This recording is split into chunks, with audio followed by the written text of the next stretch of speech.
उपासिका, मागच्या रविवारी मी काही येऊ शकलो नाही कारण मी मुंबईला गेलो होतो. त्याची सूचनाही तुम्हाला आदल्या रविवारी दिली होती. कालही मला बोलवलं होतं, परंतु कम्युनिकेशनचा गॅप म्हणा किंवा काय म्हणा, कालच्या याला येता नाही आलं. आजही सकाळपासून जवळजवळ हा चौथा कार्यक्रम आहे, कारण आता तुमचा भंतेजी चांगला पॉप्युलर झाला आहे. प्रत्येक जण आता त्या भंतेजीला बोलवायला लागले. सांगण्याचा उद्देश असा आहे की जवळजवळ 1-1.5 वर्षापासून आपण ह्या विहारामध्ये काही ना काही कार्यक्रम सुरू असतात. ग्रंथ वाचनाचा असो किंवा पौर्णिमेचा असो, ह्या कार्यक्रमाला मलाही तुम्ही लोक बोलावता. आणि जवळजवळ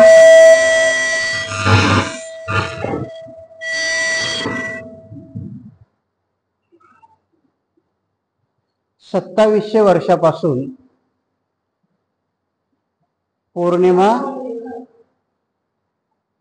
साजऱ्या केल्या जातात. कारण याला आधार काय म्हणाल तुम्ही, तर भगवान बुद्धाच्या प्रत्येक लिटरेचरमध्ये प्रत्येक पौर्णिमेला काही ना काहीतरी महत्वाचं कारण घडलेलं असतं.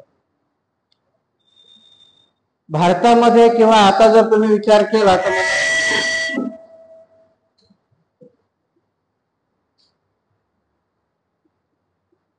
एप्रिल महिना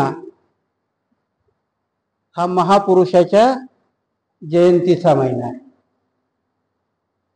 आणि मला वाटते तुम्ही जवळजवळ 4-5 दिवसापासून विहारामध्येच आहात. आणि एवढे 4-5 दिवसापासून आज तरी बरेच जण आलात म्हणून थोडस बरं वाटतंय, नाही तर मग कधी 4 किंवा 5 असतो आपण. आजचा चैत्र पौर्णिमा आहे आणि सगळ्यांनाच पौर्णिमाचे महत्व माहिती आहे. आणि मग दरवर्षी साजरी करताना काय सांगायचं, तेच सांगायचं का? आपणही तेच ऐकायचं का? आणि मग त्याला तेच स्वरूप द्यायचं का? कारण सगळ्यांना माहिती आहे चैत्र पौर्णिमा ही सुजाताच्या खीर करता प्रसिद्ध आहे. काय झालं होतं आजच्या पौर्णिमेला की सुजाताने ज्या वडाच्या झाडाला नवस बोलला होता, जो वृक्षाला नवस बोलला होता की मला जर चांगला नवरा भेटला आणि पहिला मुलगा झाला तर मी या वृक्ष देवतेला खीर दान कर. आणि त्या निरंजना नदीच्या काठी भगवान बुद्धही तपश्चर्या करत होते. आणि सर्व खडतर तपश्चर्या केल्यानंतरही त्यांना वाटतंय की शरीराला यातना दिल्यानंतर मन दुर्बल होतं, आणि मन दुर्बल झालं तर मग कुठेही तुम्हाला कुठलीही गोष्ट साध्य होत नाही. तर त्या दिवशी भगवान बुद्ध ठरवतात की आता मी शरीराला यातना देणार नाही. यातना देणार नाही म्हटल्यावर मग काय करायचं की मी जसं सम्यक मार्गाने जगायचंय त्याप्रमाणे ते डिक्लेअर करतात. आणि त्यांच्या सोबत असणारे 5 जे प्रावर्जक असतात ते नाराज होतात आणि ते म्हणतात की गौतमाने, सिद्धार्थाने आपल्या ध्येयापासून परावृत्त झाला आणि ते त्यांना सोडून निघून जातात. ह्याच पौर्णिमेला भगवंत त्या निग्रोध बोधी वृक्षाखाली, बऱ्याच जणांची गफलत होते की बोधी वृक्षाखाली नव्हते तर निग्रोध बोधी वृक्षाखाली बसले, म्हणजे ज्याला आपण वडाचं झाड म्हणतो, त्या वडाच्या झाडाखाली बसले होते आणि ते क्रुश झाले होते. म्हणजे जवळजवळ ते 6 महिन्यापासून त्यांनी अन्नाचा कणही त्यांच्या पोटामध्ये नव्हता. आणि तेव्हा त्यांच्या लक्षात आलं होतं की शरीराला यातना देऊन कुठलंही फल प्राप्त होत नाही. जसं शरीर आणि मन याची सांगड, जेव्हा त्यांना बोधित्व प्राप्त झालं तेव्हा की शरीर, जर तुमचं शरीर सदृढ असेल तर मन सदृढ असतं. आणि सगळा मनावर, चेतनेवरती हा खेळ असतो. आणि म्हणून त्याने ठरवलेलं असतं त्याच वेळेस सुजातेचा नवस फेडायचा वेळ येते, म्हणून ती तिच्या पुन्हा नावाच्या दासीला तिथे पाठवते आणि तिथे भगवान बुद्ध बसलेले आहेत. भगवान बुद्ध राजकुमार आहेत, खूप देखणे आहेत. आणि म्हणून जेव्हा ही पुन्हा दासी येते तर तिला भगवान बुद्धाचं रूप पाहून तिला वाटतं की प्रत्यक्ष वृक्ष देवताच अवतारित झालेले, आणि ते धावत आपल्या राणीकडे जाते. आता बराचसा वादविवाद आहे, प्रत्येक जण आता वेगवेगळ्या कथा सांगतात. कोणी सांगतात की सुजाता ही एक राजाची राणी होती, आत्ताच आमच्या लोकांनी शोध लावला की ती गवळ्याची पोर होती, कारण त्याच्यामध्ये बरंचसं येतं की तिने 500 गाईचं दूध काढलं, त्या 250 गाईला पाजलं, 250 गाईचं दूध काढलं, असं करत करत करत शेवटच्या एका गाईला, म्हणून ती पशुपालक असल्यामुळं आम्ही सगळे जण तिला काय म्हणतो की ती गवळ्याची आहे. त्या वादविवादाच्या याच्यात आपण न पडता जेव्हा ती पुन्हा दासी सुजाताकडे जाते आणि सांगते की तुम्ही ज्या वटवृक्षाला नवस बोलला होता तर तिथं प्रत्यक्ष देवताच अवतारित झाल्या. आणि मग ती मोठी कहाणी आहे की सुजाता त्या गाईचं दूध काढते, एक गाईला पाजून, आणि ती सोन्याच्या पात्रामध्ये खीर घेऊन भगवान बुद्धाला द्यायला येते, आणि भगवान बुद्ध ती खीर प्राशन करतात. आणि जेव्हा म्हणजे याच्या पाठीमागचा उद्देश काय असेल की ती खीर खाऊन खरोखर बुद्धाला बोधित्व प्राप्त झालंय का? मग आता तर आपल्या सगळ्यालाच व्हायला पाहिजे, कारण आपण प्रत्येक पौर्णिमेला खीर खातो की नाही? आपल्याला का नाही होत? मग तुम्ही म्हणाल ती सुजाताची खीर होती, मग आता सुजाताची खीर नाही आहे का? त्याच्या पाठीमागचे बोध आम्ही घेत नाही. भगवान बुद्धांनी जेव्हा ती सुजाताची खीर खाल्ली, जेव्हा ते शरीराला यातना देत होते, तेव्हा त्या शरीरामध्ये थोडीशी ताकद आली, आणि मनाने तिथे संकल्प केला की आता मी ह्या बोधी वृक्षाखाली बसून जोपर्यंत मला बोधी प्राप्त होणार नाही, मग माझा याच्यात अंत जरी झाला तरी चालेल, परंतु मी मात्र माझा अधिष्ठान सोडणार नाही. ही मनाची केलेली त्यांनी खंबीर प्रतिज्ञा. ही कथा आपण प्रत्येक जण ऐकत आलेलो की सुजाताची खीर आहे. दुसरा प्रसंग आहे की ते कपिलाच्या आश्रमामध्ये जातात आणि सांख्य दर्शन शिकतात, योग दर्शन अनारकलामाकडून शिकतात. ह्या बऱ्याचशा कथा आपण ऐकलेल्या आहेत. आणि मग ह्याच कथा नेहमी सांगत जायचं का? आम्ही त्या ऐकून फक्त खाली समाधान मानत जायचं का? यालाच बुद्धाची टीचिंग म्हटलंय का? मग काय बोध आहे आमचा याच्यापासून? तर सुजाताने खीर दिली, भगवान बुद्धाला त्याच्यापासून आलेलं आत्मभान आहे, तसं आत्मभान आम्हाला येणार आहे का? आणि हे आत्मभान यायचं असेल तर बुद्धाची टीचिंग, कारण बघा बाबासाहेब 1954ला ब्रह्मदेशामध्ये 6व्या संगीतीमध्ये जातात. त्यावेळेस बाबासाहेब बौद्ध नाहीये, धम्म 1956ला स्वीकारलेला आहे. पण 1954ला जेव्हा ते बर्मामध्ये जातात तेव्हा त्यांच्या भाषणामधला हा एक मुद्दा आहे, तिथे ठणकावून सांगतात ते त्यांना की मी, कारण काय असतं त्या संगीतीमध्ये, ज्या संगीती घडतात तर संगीतीमध्ये नेमकं काय असतं की हे जे त्रिपिटक आहे याचं संगायन असतं, आणि त्या 6व्या संगीतीमध्ये अभिधम्म पिटकाचं संगायन होतं. ते संगायन झाल्यानंतर बाबासाहेब सांगतात की मी हे तुमचं डोळे झाकलेलं संगायन ऐकायला आलो नाही, कारण मला सध्या माझ्या भारतामध्ये याची गरज नाहीये. तर मला कुठला बुद्ध हवा आहे? तर बाबासाहेब तिथे समजावून ठणकावून सांगतात की मला अभिधम्मवाला बुद्ध नकोय, तर मला सामाजिक बांधिलकी सांगणारा आणि सामाजिक न्याय देणारा बुद्ध पाहिजे. आणि म्हणून बाबासाहेबाच्या जेव्हा ते कायदा मंत्री होते त्यांच्या घरामध्ये उघडा डोळे असलेल्या बुद्धाची प्रतिमा आहे, झाकलेल्या डोळ्याची नाही. आणि त्या रंगूनच्या संगीतीमध्ये बाबासाहेब जेव्हा सांगतात आणि जेव्हा ते भारतामध्ये येतात तेव्हा तिथेच बालीच्या ऑफिसमध्ये तिथे त्यांना सांगण्यात येतं की भाकीच झालेलं आहे की भगवान बुद्धाच्या जन्म दिवसापासून बरोबर 2,500 वर्षांनी हा धम्म परत भारतामध्ये जाईल. आणि बाबासाहेब तिथेच ती गणना करतात आणि 2,500 वर्षाचा पिरियड 14 ऑक्टोबर 1956ला कंप्लीट होतो. आणि म्हणून बाबासाहेब 14 ऑक्टोबर 1956ला दीक्षा घेतात. त्याच्यातही आम्ही एवढे वाद करून ठेवले की 14 ऑक्टोबर का विजयादशमी आहे की नाही, आणि निरर्थक चर्चा करत आम्ही बसलो. ऍक्च्युली ती बाबासाहेबांनी केलेली 2,500 वर्षाची गणना आहे त्या दिवशी ते होतात. आणि म्हणून आम्ही आत्ताही 4 दिवसापासून तुम्ही बऱ्याच अशोकापासून जयंत्या साजऱ्या करत आलात. तुम्ही बरेचसे वक्ते येतात, बोलतात, सांगतात. काल महात्मा फुलेची जयंती झाली. सम्राट अशोक हा तुम्हाला कनिंघमनी माहिती करून दिला. तोपर्यंत ह्या भारताला सम्राट अशोक माहिती नव्हता. म्हणून आता आम्ही पौर्णिमा कशा साजऱ्या केल्या पाहिजे, तर ह्या पौर्णिमेमध्ये आम्ही आमचे महापुरुष सांगितले पाहिजे. कारण सुजाताची खीर आम्ही खाल्ली, सुजाताची खीर आम्हाला माहिती आहे. सुजाताची खीर त्यावेळेस ती तत्कालीन होती. आता कुठली खीर तत्कालीन आहे? महात्मा फुलेचा पिक्चर येतो आणि नुसतं टीझर येतं आणि ब्राह्मण संघ उठून उभा राहतो आणि सांगतो की आमच्या भावना दुखावत आहेत. एका टीझरने त्यांच्या भावना दुखावत आहेत.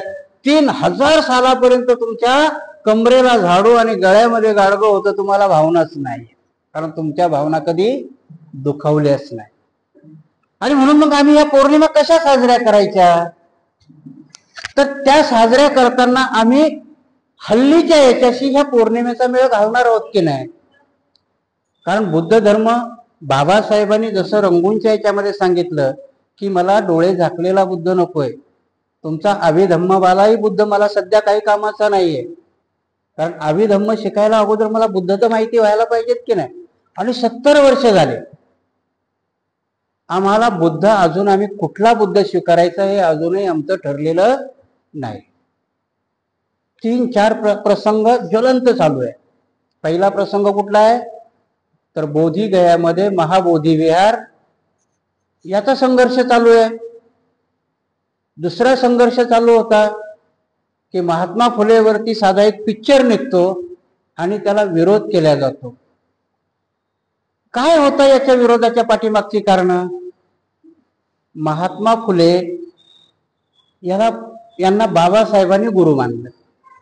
बघा, ही परंपरा कुठून चालत आलेली आहे. बाबासाहेब पहिले गुरु भगवान बुद्धाला मानतात, बाबासाहेब दुसरे गुरु संत कबीराला मानतात आणि तिसरे गुरु महात्मा फुलेंना मानतात. तिघही 3 वेगळ्या प्रकारचे. भगवान बुद्ध आता त्यानुसार आता शोध बरेचसे वेगवेगळे आहेत. क्षत्रिय वंशाचे आहेत.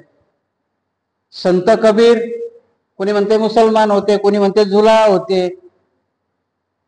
परंतु या तिघांचाही धागा एक आहे की यांनी सामाजिक न्यायाची व्याख्या केलेली आहे, सामाजिक न्याय सांगितलेला आहे.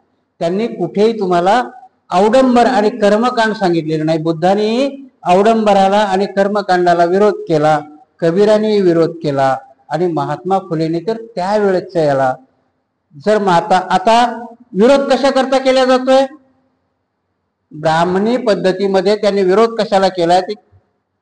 आणि दुर्दैव बघा, भोसेकर नावाची बाई आहे. कोण आहे? भोसेकर नावाची बाई आहे. ती ब्राह्मण संघाची सेक्रेटरी आहे आणि दवे नावाचा माणूस अध्यक्ष आहे. ही बाई परशुरामाचा जय करते आणि तिथे सांगते की आमच्या बोटू दाखवलाय, शेंडी आणि जानवं हे आमचा अभिमान आहे. त्या बाईला माहिती नाही की त्या शेंडी आणि जानव्यानी स्त्रीला पण शूद्र म्हटलेलं आहे. म्हणजे आमच्या महापुरुषाला बेईमानी कोणी कोणी केली की ज्या स्त्रीला चूल आणि मूल घराच्या बाहेर पडायलाही त्यांच्या शास्त्राने परवानगी नाही दिली, ती भोसेकर बाई सांगते की आज आमच्या शेंडी आणि जानव्याचा आम्हाला अभिमान आहे. काय म्हणावं त्या बाईला? तिच्या उद्धाराकरता सावित्रीबाई फुलेंनी शेण मारलं, तो बटू मारतोय बघा, तुमच्या लक्षात नाही येणार. परंतु बाबासाहेबांनी त्याच वेळेस म्हटलं की भारताचा इतिहास दुसरं तिसरं काही नसून ब्राह्मण आणि बौद्ध धर्मामध्ये असलेला संघर्ष आहे, याला इतिहास दुसरा कुठेही नाही. आजही विरोध कोणाचा झाला आणि आपण प्रत्येक जण म्हणतो ब्राह्मण किती टक्के आहे? 3.5% म्हणता ना तुम्ही. मग 3.5% विरोधाला काय करायचं? पण त्या 3.5% विरोधाला बघा. आणि परत आम्ही एवढे ढोंगी लोक आहोत ना की आम्ही काय म्हणतो, बाबासाहेबांच्या घटनेचे आम्ही संरक्षण करू. बाबासाहेबांची घटना काय सांगते की तुम्हाला ज्या लोकशाहीमध्ये ज्या संस्था निर्माण झाल्या की जशी निवडणूक घ्यायला निवडणूक आयोग आहे, जर क्राईम मध्ये तुम्हाला काही करायचं असेल तर सीबीआय आहे, ह्या लोकशाहीने निर्माण केलेल्या संस्था आहेत. तसंच सांस्कृतिक याच्यामध्ये एखादा पिक्चर काढला तर तो पिक्चर प्रदर्शित करावा की ना करावा याच्याकरता सेन्सॉर बोर्ड आहे की नाही. मग तुमची लोकशाही काय म्हणते की जर त्या सेन्सॉर बोर्डाने परमिशन दिली तर तो प्रदर्शित व्हायला हरकत नाही. सेन्सॉर बोर्डाने परमिशन दिली म्हणून टीजर आला. टीजर आल्यानंतर काय करायचं होतं त्यांना? 11 तारखेला तो पिक्चर प्रदर्शित करायचा होता. टीजर आल्यानंतर लोकशाहीच्या नुसार कोणानेही विरोध केला तर त्याची जबाबदारी कोणी घ्यायची असते? सरकारने घ्यायची ना.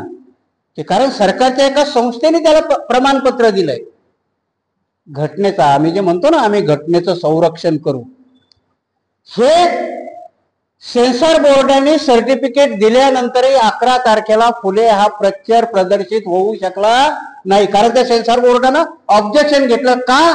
तर ब्राह्मण संघाने सांगितलं. कुठे आहे तुमची घटना? घटनेची पायमल्ली होते की नाही? आणि तरी आम्ही म्हणतो की घटनेचं संरक्षण आम्ही करू. अरे कुठे करतो रे बाबा घटनेचं संरक्षण? पायमल्ली होते. कारण एकदा दिलेलं सर्टिफिकेट तो पिक्चर. बरं आता भानगडी कशा आहेत? का करायचं ते टीजर? टीजर म्हणजे किती? 5 मिनिटाचं टीजर आहे. काय कळलं त्यांना त्याच्यात? एक बटूचा सीन ना. पण त्यांना भीती काय आहे पुढची की आज जे चालू आहे त्यांना त्या पिक्चर मध्ये फातिमा आहे का नाही ते बघायचं. कारण ते सांगतात की जर आता पिक्चर प्रदर्शित करायचं, 11 तारखेचं प्रदर्शन त्यांनी 25 तारखेवर घातलंय आणि ते लोक सांगतात की आता यांना प्रदर्शित करण्याकरता अगोदर तो आम्हाला दाखवा. कोणाला दाखवायचा? 3.5% बामणां. आणि मग आम्ही म्हणतो की आम्ही 90% आहोत. तुम्ही 90% नाही आहात. जे बाबासाहेबांचं वाक्य आहे की नाही की भारताचा इतिहास हा ब्राह्मण आणि बौद्ध संस्कृती मधला संघर्ष आहे, तर त्या 3.5% लढायलाही तुम्ही 3.5% आहात. कोण लढतंय? पूर्वश्रमीचा मार हल्लीचा बुद्ध लढतोय ना.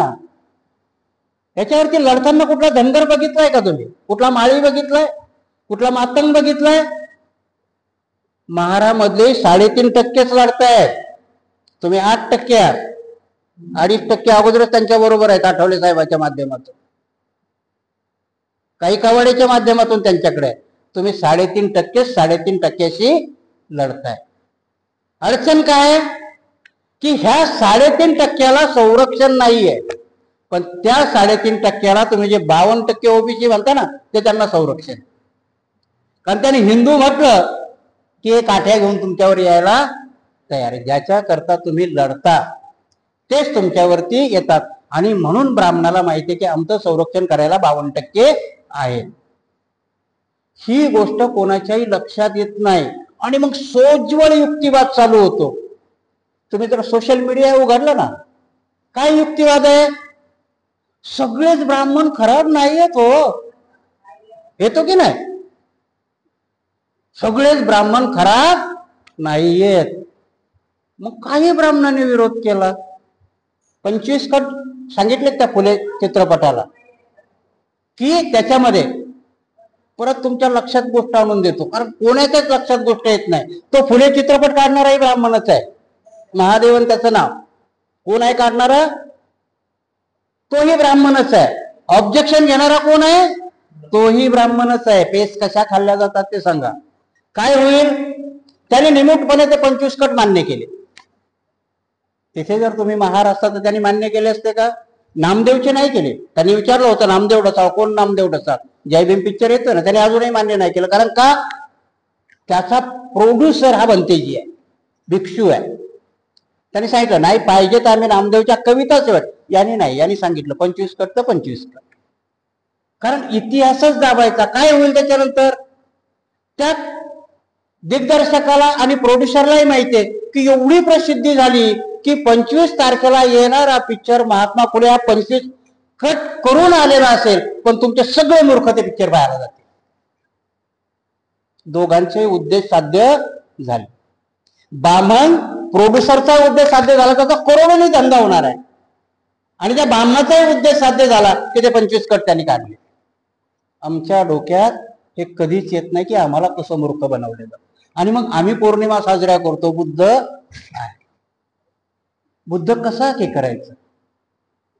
महात्मा फुले जर त्या डायरेक्टरने किंवा त्या प्रोड्युसरने सांगितलं पाहिजे की नाही, हा इतिहास आहे, मी याच्यामध्ये इतिहासाच्या व्यतिरिक्त काहीही टाकलेलं नाही, झाडू कमरेला होता, गळ्यामध्ये गाडगं होतं, ह्या वाक्याच्या ऐवजी त्यांनी काय सांगितलं, 3000 सालापासून गुलामी येते म्हणतात, हे वाक्य काढा. आणि काही दिवसापासूनची गुलामी लक्षात नाही येत आमच्या, कारण त्यांना तो इतिहास पुसून टाकायचा आहे. आणि ते किती दक्ष आहेत. आणि म्हणून एका ठिकाणी कुणीतरी म्हटलंय की ज्याची संतान नालायक असते त्यांच्या लायक पूर्वजाचा अपमान नालायक लोक करतात, परंतु ज्याची संतान लायक असते त्यांच्या नालायक पूर्वजाचा अपमान ते होऊ देत नाही. आहे ना आता तीच परिस्थिती की त्यावेळेस शेण मारले सावित्रीबाईला, पण त्यांचे लायक वंशज काय सांगतात, नाही हे नाही आलं पाहिजे. आमचे नालायक पोरं काय सांगतात, काय बिघडलो, डायरेक्टरचे खूप पैसे गेले, करू द्या तेवढा. कुठे होत? आणि मग कुठल्या पौर्णिमा आम्ही साजऱ्या करायच्यात? आमच्यामध्ये कुठलाच हे नाही. आणि म्हणून ह्या पौर्णिमा साजऱ्या करत असताना आम्हाला खरा बुद्ध धम्म, खरी चळवळ आणि खरे आम्ही कुठे उभे आहोत हे सांगता आलं पाहिजे. आणि जे सांगणार नाही ते चापलूस आहे. मग प्रत्येक जण आपली चापलूसी करतो की जसं प्रत्येक ब्राह्मण खराब नाही. काही ब्राह्मणाने भिडे नावाच्या माणसाने महात्मा फुलेला वाडा दिला, तेव्हाच तर पहिली शाळा काढता आली. अरे तुम्हाला माहित नाही, त्याच भिडेने 11व्या दिवशी ती काढून घेतलेली आहे. हा इतिहास नाही सांगत कुणी. बाबासाहेबांनी मनुस्मृती ज्या ब्राह्मणाच्या हाताने जाळली तो सहस्त्रबुद्धे त्याच महालमध्ये जाऊन विरुद्ध बाजूला साक्ष द्यायला उभा राहतो. हा इतिहास नाही सांगत आम्ही कोणाला. आम्ही काय सांगतो की काही ब्राह्मण चांगले, कुठलाच ब्राह्मण पुरोगामी होऊ शकत नाही. ही पहिली आमची लाईन असली पाहिजे. नाही तर मग काय होतं, आम्हाला कसं त्या ब्राह्मणी पद्धतीमध्ये नेलं. उद्याची जयंती आहे, आता काय करणार होता मी उद्याच्या जयंतीला? निळे फेटे बांधणार नाही का, आणि मस्त गाड्या पळवणार, वेळ आली तर पोटात पेट्रोल टाकणार, गाडीत बी टाकणार आणि पोटात बी टाकणार, आणि मग जाणार. ही संस्कृती आहे का तुमची?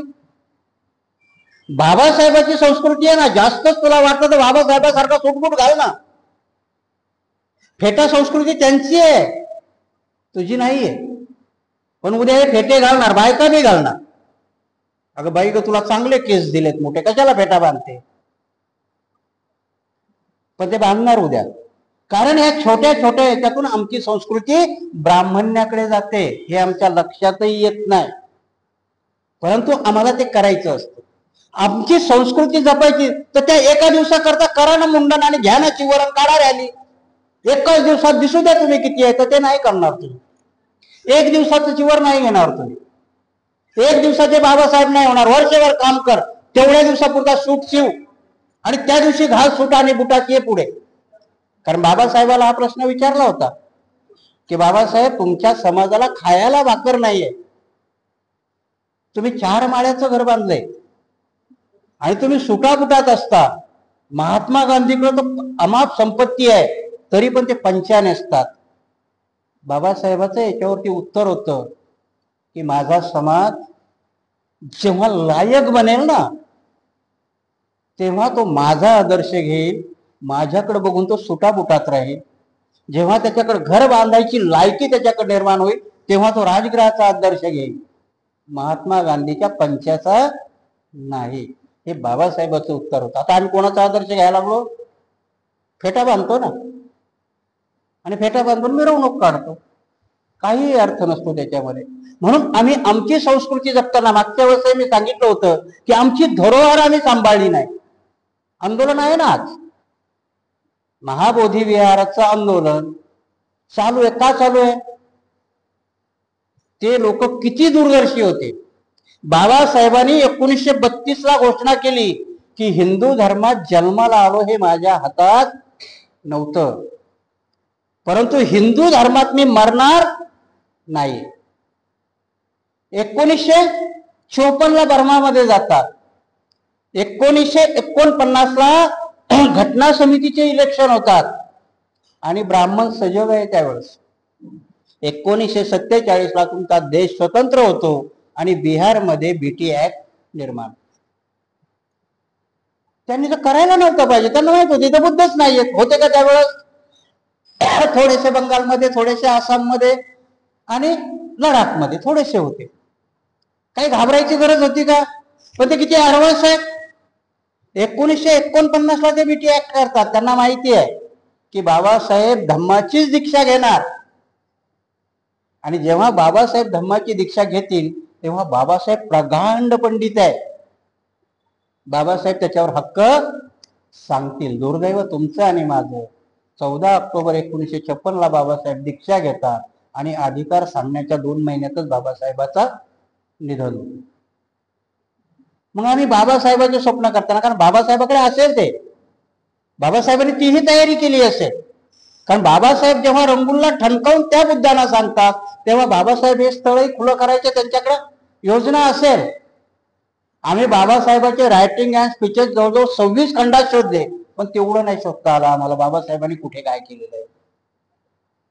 कारण बाबासाहेब, मला नाही वाटत की बाबासाहेबांनी त्या स्थळाविषयी विचार नसेल केले. की जे बाबासाहेब म्यानमारमध्ये जाऊन सांगतात की बुद्ध धर्माचा जर प्रचार आणि प्रसार करायचा असेल तर तुम्हाला फक्त मेडिटेशन सांगून नाही चालणार किंवा नुसत्या जयंत्या साजऱ्या करून नाही चालणार. त्याचा प्रसार आणि प्रसार करण्याकरता प्रशिक्षित भिक्षू निर्माण झाले पाहिजे. आणि प्रशिक्षित भिक्षू जर निर्माण करायचे असेल तर प्रशिक्षण देण्याकरता तेवढं पवित्र केंद्रही लागतं की नाही. आणि भारतामध्ये 4 होते. सारनाथ आहे. पण आजही आम्ही जेव्हा महाबोधी विहाराचा विचार करतो तेव्हा सारनाथ, कुशीनरा, कपिलवस्तू याचा कधी विचार केलाय का? तिथे काय परिस्थिती आहे? आमच्या पुढे फक्त एक लक्ष दिलं तेवढंच आम्ही.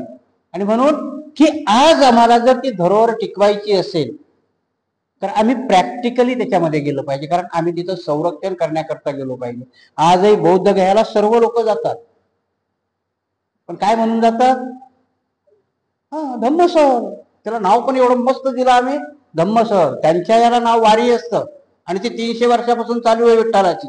आणि आम्ही तोंड फाडून सांगतो तो विठ्ठलच आमचा बुद्ध आहे. त्यांनी कसा कब्जा केलाय? 300 वर्षाच्या वारीने भारतातल्या 4 ठिकाणाचा कब्जा त्यांनी कशाने केलाय? कुंभ आहे ना. आणि परत आता ह्या जवळजवळ मला वाटतं ह्या 50 वर्षापासून अर्धकुंभ बी सुरू केला. कुंभ 12 वर्षांनी आणि अर्धकुंभ 6 वर्षांनी. आम्ही 2 ठिकाणी तरी आम्ही जातो, 6 डिसेंबर आणि 14 ऑक्टोबरला. पण तिथेही सहल म्हणूनच जातो. नशीब तिथे जर गेलो नसतो ना तर त्या बाबासाहेबाच्या याच्यावर बी त्यांनी अतिक्रमण केलं असतं आणि तिथे एखादं मंदिर निर्माण केलं असतं. दीक्षाभूमीला अतिक्रमणाचे प्रयत्न तिथेही चालू आहेत, नाही असं नाहीये. मग तुमच्या पार्किंगच्या माध्यमातून असो की कशाच्या माध्यमातून असो ते करतात. ते एवढे 24 तास सजग आहेत, आम्ही नाहीये. आम्हाला कधीतरी जाग येतो. म्हणून महाबोधी विहाराचं आंदोलन आत्ताच नाही, ते 1891 पासून चालू आहे. धर्मपाल अनागारिक यांच्यापासून सुरू आहे.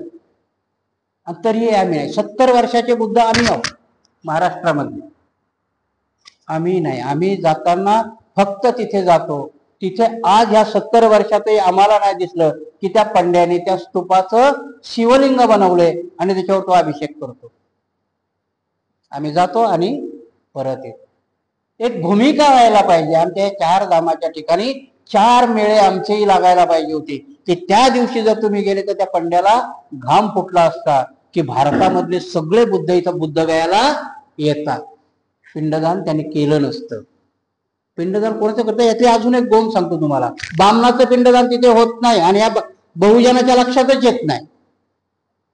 बामण पिंडदान तिथे करत नाही. कोणाचं पिंडदान करतो तो तिथे? बहुजनाचं. आणि बहुजनाला बुद्ध काय सांगितलंय त्यांनी? 9वा अवतार आहे. तुमच्या माहिती करता सांगतो. यांनी 9वा अवतार कसा सांगितलाय की लोकांना भ्रमित करण्याकरता विष्णूने हा 9वा अवतार घेतलाय. कारण स्वर्गामध्ये लोक एवढी जायला लागली की नरक खाली झालं होतं. मग नरकात काही गेली पाहिजे ना. तर भगवान बुद्धाने अवतार घेऊन ह्या लोकांना पाप करायला शिकवलं आणि म्हणून तिथे पिंडदान करतात आणि एक खडा भगवान बुद्धाच्या मूर्तीला मारतात.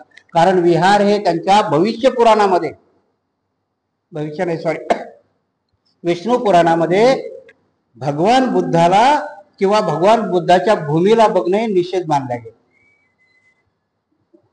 बिहार ही भूमी मगध भूमी म्हणतात त्याला. मगध त्यांच्या पुराणामध्ये ही निषेध भूमी आहे आणि बोधगया त्या मगध देशात येतं. तरी पंड्या तिथे काय, कारण खूप बेश्रम लोक आहेत ते, कारण तिथे करोडोनी येणारा खंड आहे. आज तुम्ही जर घेतला तर साईबाबा संस्थांमध्ये एक हॉस्पिटल चालतं, कॉलेज चालतं, वेगवेगळं. तेवढी पैसा बामणाला जातो, परंतु काही ना काहीतरी तिथे चॅरिटी होते. बौद्धगयाची चॅरिटी कधी ऐकली का तुम्ही? यांच्यापेक्षाही निधी तिथे करोडोने येतात. कारण हिंदू हे एकच राष्ट्र आहे फक्त खाली, तेही नाही. भारताला हिंदू राष्ट्र म्हणता येते का? नाही. नेपाळ होतं त्यानेही त्याची घटना बदलली. जगामध्ये हिंदू नावाचं राष्ट्र नाही. तरी पण त्यांच्या संस्थानामध्ये एवढा निधी जमतो की तिथे कॉलेज आणि चालते. आपल्या भारताच्या बाहेर आशिया खंडामध्ये जवळजवळ प्युअर 11 राष्ट्र बौद्धिस्ट आहे आणि त्या 11ही राष्ट्राच्या बौद्ध गयाला त्यांची मठ आहे. परंतु इथे जसं मी मागे सांगितलं होतं की आजही आम्ही जे आंदोलन करतो ते आंदोलन कुठे व्हायला पाहिजे होतं? ह्या बौद्ध राष्ट्राच्या वकालती समोर त्यांना सांगायला पाहिजे होतं निधी बंद करा. नीती बंद केला तिथं पंड्या थांबणारच नाही, का तो पैसा मिळतोय म्हणून तो तिथे थांबतोय. आम्ही मर्मावर बोट ठेवायला तयार नाही, कारण आमच्याही मनात आहे की आम्हाला तिथे जायचंय. कटू वाटेल, परंतु आम्ही आमच्या संस्था अशाच नासवल्या. आजही भारतीय बौद्ध महासभेत आम्ही काय करून ठेवलंय? भारतीय बौद्ध महासभेचा 6 डिसेंबरला येणारा पैसा हा कोर्टात जमा होतो का?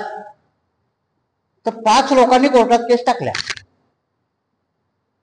बावीसकर त्यावेळेसचे अशोक आंबेडकर, त्यावेळेसचे चंद्रभान, प्रत्येकाने, कारण त्या लोकांनी ते केलेलं आहे. तसंच हा जर बीटी ऍक्टही तयार झाला तर आमच्या मधलेच काही भिक्षू हे RSSच्या गळाला लागलेले आहेत, हे कोर्टात जातील आणि ते धाडतील त्यांना. आत्ताच एक भिक्षू जोरजोरात सांगत होता तिथे आंदोलन केल्यापेक्षा कोर्टात केस करा. 15 वर्षापासून कोर्टात केस आहे, तिचा निकाल येतोय का काही? बीटी ऍक्ट निर्माण केल्यावरही आमच्या लोकांना कोर्टात धाडतील, भले कोणाला राग येऊ या लोभ हो. आमच्या लोकांना कोर्टात पाठवतील आणि सांगतील की याच्यात महायानी नको, याच्यात तंत्रयानी नको, कारण आसाम आणि बंगालवाले महायानी आहेत. बाबासाहेबांनी तुम्हाला नवयान दिलं, याच्यामध्येही लफडा करून हा प्रश्न लोंबकळत ठेवतील. आणि म्हणून जर आम्हाला तो प्रश्न मिटवायचा असेल, आजही आम्हाला बहुजनाचं राजकारण करायचं असेल, बहुजनाचा धम्म सांगायचा असेल, तर ह्या पौर्णिमा आम्हाला अशा पद्धतीने सांगितल्या पाहिजे. अशा सुजाता आता आम्हाला निर्माण कराव्या लागतील. सुजाताची खीर ही आम्हाला अशा पद्धतीने सांगावं लागेल. नाहीतर आम्हाला महात्मा फुलेचा पिक्चर दोन्ही बाजूने बामणाचं भलं कसं होतंय हे तुम्हाला कोणीच नाही सांगणार, हे मीच सांगणार फक्त. कारण 25 तारखेला बघा त्या महादेवांचा करोडोचा धंदा झालेला असेल आणि काय केले त्यांनी की त्या सेन्सॉर बोर्डने सांगितलेले 25चे 25 बी कट मान्य केले. त्याला युक्तिवाद आमचेही लोक देतात, राव त्याचा पैसा गेला होता, कोणी त्याच्या हातावर तुरी दिल्या होत्या की काढ महात्मा फुलेचा पिक्चर म्हणून. जर महात्मा फुले आणि बाबासाहेब शिवाजी महाराज संभाजी जर सांगायचे तर जिगरला तुमच्या ही जिगर असली पाहिजे तर काढा, नाही तर मग काढू नका. महात्मा फुलेचा पिक्चर काढायचा आणि इतिहास विकृत करायचा त्या डायरेक्टरला नाही. आणि म्हणून याच्या माध्यमातून मी सांगतो की 25 तारखेला प्रदर्शित जरी झाला तर नगरात बोर्ड लागले पाहिजे की कट झालेला पिक्चर आम्ही पाहणार नाही. जशाला तसा पिक्चर OTTवर टाकता येतो ना, त्याला सेन्सॉर बोर्डाची काही गरज नाही. प्लॅटफॉर्म निर्माण झालेत आणि म्हणून सांगितलं की जोपर्यंत आम्ही तडजोडीच्या भूमिका सोडतो तोपर्यंत तुम्हाला उल्लू बनवल्याच जाणार. म्हणून आम्हाला ज्या आजच्या पौर्णिमा साजऱ्या करायच्या, नका देऊ ना त्यांच्याकडे लक्ष, त्या थांबतील आणि जातील, त्या उभ्या राहतील आणि जातील. आणि म्हणून आपल्याला त्या काही नाही करणार, करू द्या. आपल्याला पौर्णिमा साजऱ्या करायच्या असतील तर तत्कालीन याच्यावरती आपण बुद्ध धम्म सांगता आला पाहिजे. कारण जोपर्यंत सम्राट अशोकाने, बघा सम्राट अशोकाचं राज्य एवढं मोठं होतं की तेवढं राज्य आजपर्यंत कोणालाही निर्माण करता आलं नाही. आणि मग अशोक का लपावल्या गेला? 1900 मध्ये अशोकाचा शोध लागलाय. तो कनिंगम जेव्हा ऑक्सफर्ड युनिव्हर्सिटीमध्ये फायन आणि इत्सांगच्या नोट्स वाचतो तेव्हा त्याला कळतं की भारतामध्येही बऱ्याचशा मोठ्या घटना घडलेल्या आहेत. आणि जेव्हा त्याला पहिला शोध लागतो तर तो शिलालेख त्यांना वाचताच येत नाही. पहिला शिलालेख पिल्लरवरती सापडलेला आहे आणि त्यावेळेस बामण त्याला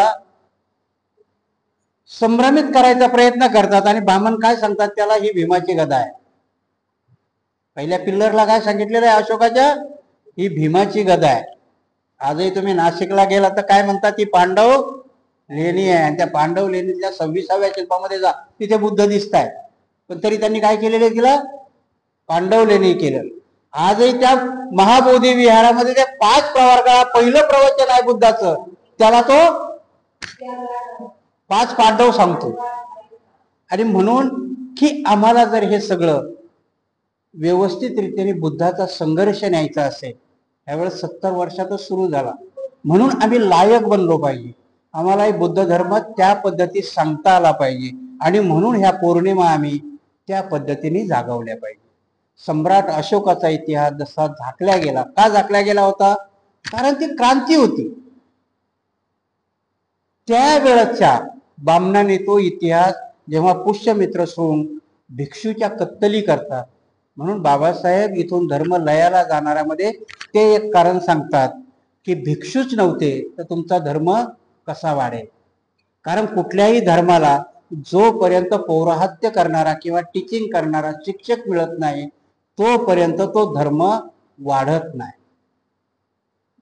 ब्राह्मणामध्ये तसं नाही झालं. ब्राह्मणामध्ये 7व्या वर्षी त्याची मुंज केल्या जाते आणि 7व्या वर्षी त्याला गायत्री मंत्र शिकवला जातो आणि 8व्या वर्षी पोरगा पौराहत्य करायला ट्रेन होतो.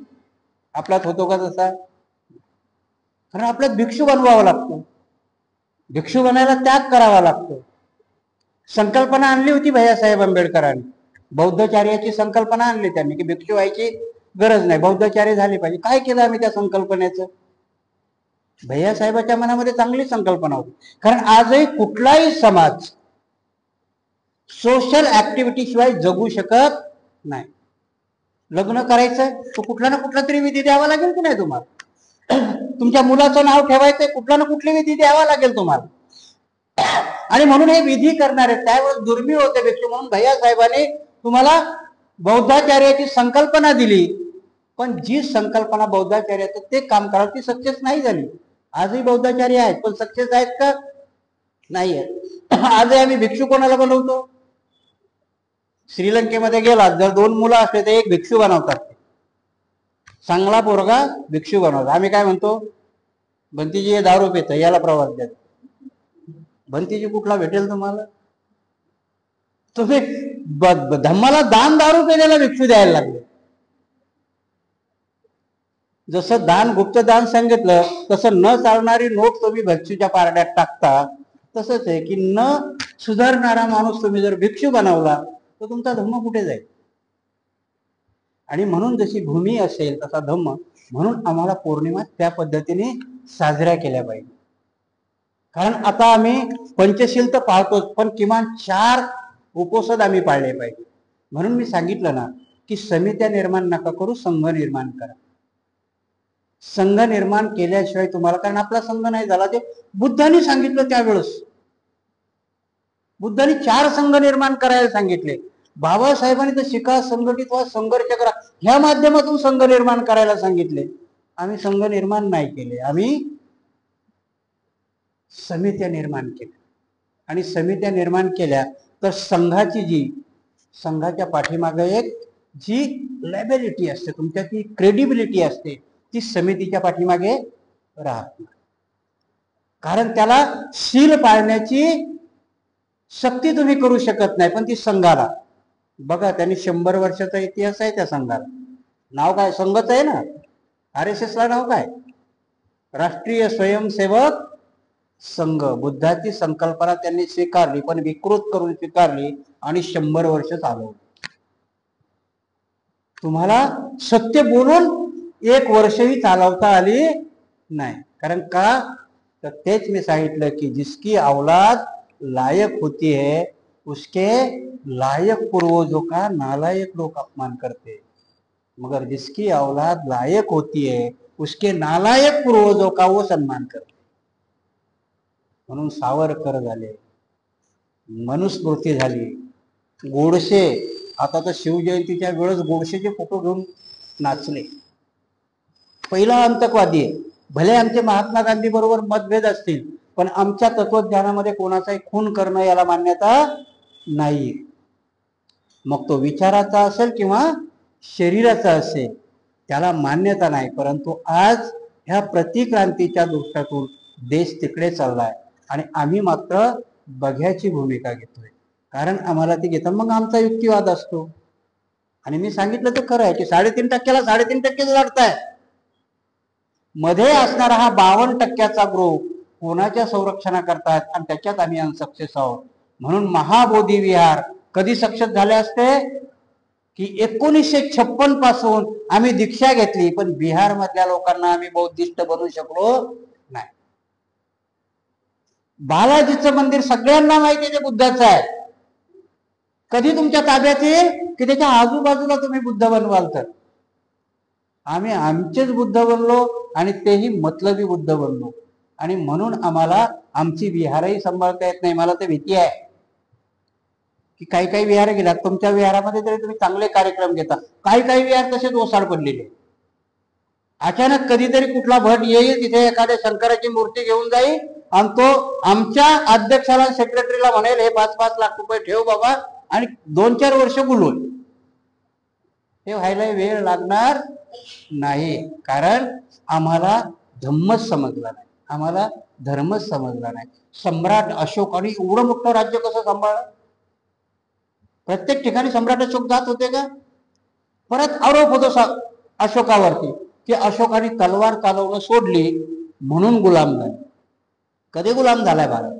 12व्या शतकात. 11व्या शतकापर्यंत, 8व्या 9व्या शतकापर्यंत हर्षवर्धनाचं राज्य आहे बौद्धांचं. त्यांनी तलवार सोडल्यानंतरही 10 राजे झाले. हे आम्हाला माहित नाही, म्हणून आम्ही हा युक्तिवाद देऊ शकत नाही. जेवढा राज्याचा विस्तार त्यांच्या हातात तलवार असताना झाला नव्हता, तेवढा त्यांनी तलवार सोडल्यानंतर झाला. त्यांनी धम्मविजय केले, फार ते युरोप पर्यंत गेले. आणि म्हणून ही बुद्धाची हिस्ट्री आम्हाला सांगता आली पाहिजे. आणि त्या दृष्टीने मग जर आता आम्हाला पौर्णिमा निर्माण करायच्या असतील, पौर्णिमा साजऱ्या करायच्या असतील, तर सुजाताची खीर तर सोबत असावी, पण एक वैचारिक खीरही असावी. ती वैचारिक खीर आम्हाला सांगता आली पाहिजे, ग्रहण करता आली पाहिजे. नाहीतर नुसतंच आम्ही विहारात आलो आणि पौर्णिमा साजऱ्या केल्या असं होता कामा नये. आजची पौर्णिमा आपण चांगल्या पद्धतीने साजरी केली आणि हाच विचार घेऊन आपण बाहेर जाल एवढी अपेक्षा व्यक्त करून आजची धम्मदेशना इथेच